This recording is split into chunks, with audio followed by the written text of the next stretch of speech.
Hello， 大家好，我是卡皮耶，今天接着更新《王者祭典》第7话。这话的主要内容就是回忆了。小绿还是个小孩子的时候，大博士将自己在第一回神奇宝贝联盟取得优胜时所佩戴的挂坠送给了小绿，小绿将这个东西视若珍宝。放暑假了，小赤和小绿在一起打游戏，没有意外的，小绿再次赢了小赤。虽然不管是学习还是游戏，小赤都不是小绿的对手，但是直到后来发生那件事，小绿从心底里承认自己在某一方面确实不如小赤。小赤某些东西他没有。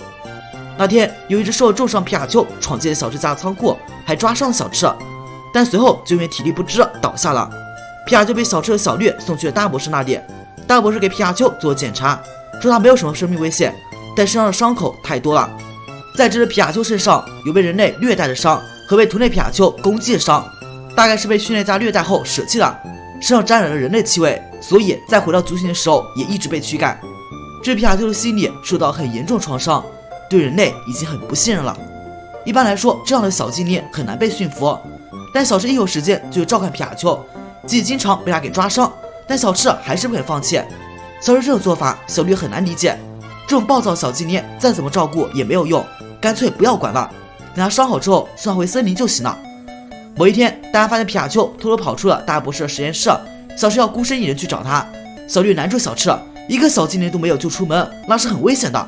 小赤没有听从小绿的劝阻，甩下他后一个人出发了。小绿只好和小蓝一起把这件事情告诉了大博士，大博士立马开车前去寻找。几个小时后，大博士在野外找到浑身是伤的小赤和同样浑身是伤的皮卡丘。小赤满不在乎地说，在野外的时候被其他小精灵给袭击了。我想这里小赤应该是经历了动画里小智和皮卡丘同样的遭遇吧。通过这件事，皮卡丘逐渐对小赤产生信任和依赖。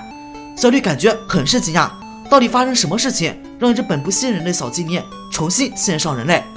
小绿第一次由衷的佩服上小赤，他认为自己是无论如何也无法驯服那只皮卡丘的，那种能够和小精灵成为朋友、心相印的能力，只有小赤拥有，而自己却没有。小绿心里产生一丝丝妒忌。一直以来，小赤无论是学习还是游戏都不是自己的对手，第一次他在小赤面前失去了那种优越感，有一种挫败的感觉。第一次，小绿真的觉得小赤有可能成为自己的劲敌。小赤有了第一只小精灵皮卡丘还感到很高兴，他突然找到了自己的人生目标。他告诉小绿自己要成为世界最强的实验师。两个人从最初比学习比游戏，到后来开始比较小精灵了。小绿用伊布收服一只小拉达，这只小拉达拥有超过皮卡丘的速度，他的电光石火就连皮卡丘都追不上，实在是太罕见了。小绿从来不觉得小精灵之间或者小精灵和训练师之间会存在什么羁绊，然而有一天发生一件这样的事，让小绿有了真实的感受。对食物很挑剔伊布，居然把自己喜欢的食物让给小拉达。大博士曾告诉他们，同为生物，小精灵之间也会有各种关系存在，感受他们之间相互认可的瞬间，对训练家来说也是非常有帮助的。小绿看到自己的伊布和小拉达这种关系，再细细琢磨大博士的话，意味深长。人类中也有搞不懂的家伙在，比如小赤。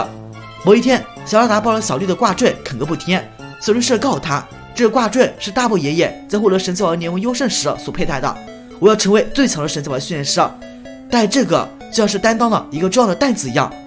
小拉达听完似乎是产生了某种共鸣，立马就进化成了拉达。小绿很震惊，难道拉达理解自己意思吗？他知道自己想要什么东西吗？小绿第一次知道了人和宝可梦能够相互理解彼此的感受。不久之后，小绿与火箭队的战斗爆发了。这天，小绿想要通过某个岩洞隧道打另一边去，拉达突然跑了出来，他发现了火箭队用来秘密运输的卡车，他将此事报告给了小绿，想要小绿去救那些被火箭队关押起来的小精灵。火箭一直以来对他进行非法的小精灵运输和贩卖，是一个涉黑的犯罪组织。如果要说有什么好办法的话，那就是赶紧悄悄离开，和火箭队发生冲突肯定会有损失的，跑掉是正确的方法。然而，小绿命令拉达使用必杀前齿将所有的笼子打开，放走被关押的小精灵。那时候，小绿的头脑里不自觉地想到了，如果是小赤，他会怎么做？小绿刚放走小精灵，火箭队的人就赶到了，话不多说，直接开打。对方有个大蒜头的家伙使用瓦斯弹自爆，小绿的卡密龟和永吉拉受到重击，已经无法战斗了。火箭队打算让瓦斯弹继续爆炸，小绿拉达勇敢地扑了上去，咬住瓦斯弹，将他们丢还给了火箭队的小喽啰们。解决掉了喽啰，但拉达也受伤了，身体十分虚弱。小绿准备在火箭队大部队赶到之前赶紧撤离。在撤离的过程中，小绿发现一只卡利狗一直跟在身后。小绿想让卡利狗离开，也许是因为小绿救了自己和其他小精灵，卡利狗十分信任小绿，想跟着他。于是小绿顺着将卡利狗给收服了。他带着小精灵们穿过圆洞隧道，赶去另一边。进圆洞时，他做一个错误的决定，就是让已经中了毒的拉达走在后面断后。拉达因为咬了瓦斯蛋中了毒，而留守后方时必须精神高度集中，在洞穴内长时间缓慢移动，拉达的体力不支。最后在成功护送小绿出了岩洞以后，这拉达倒了下来，再也没有站起来。这件事情给了小绿很大打击，因为自己的大意和天真判断断送拉达的生命，他将这一切归罪于自己的弱小。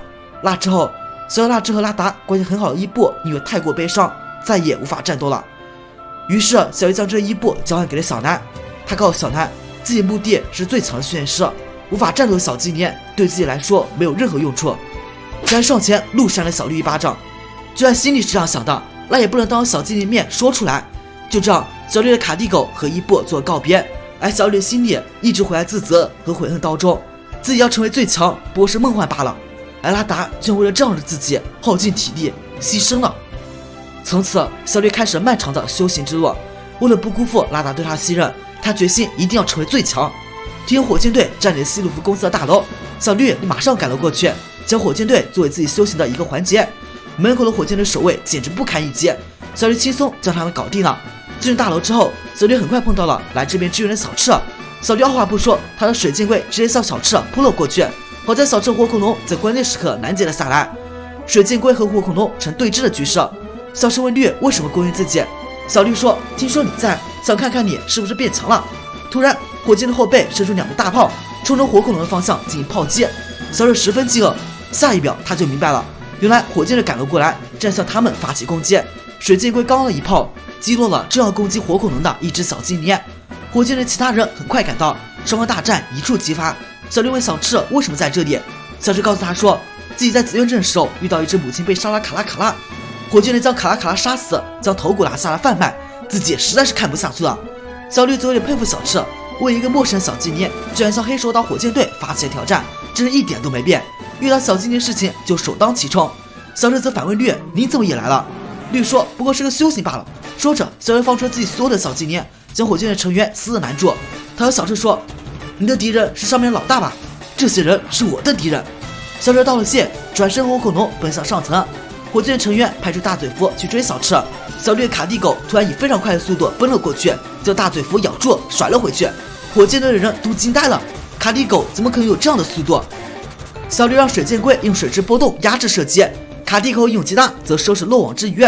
火箭队又派出双狼瓦斯来攻击小绿，小绿则命令水箭龟使用高压水炮，结果威力过猛，大楼的玻璃都被硬生生炸开了。盖掉这些小喽啰，小绿来到上一层，就在这里看到满身是伤的小赤和已经凌乱的战场。但小赤是站着的，而那个火箭的老大已经不知道跑到哪个角落去了。然而小赤虽然站着，但他的小精灵却全部倒下了。小绿问他，这就是你想要的结果吗？不考虑后果，任由感情所动，就会变成这个样子。我就不一样了，我的目标明确，想要的东西很简单，强者。本期故事到此结束，咱们下期见。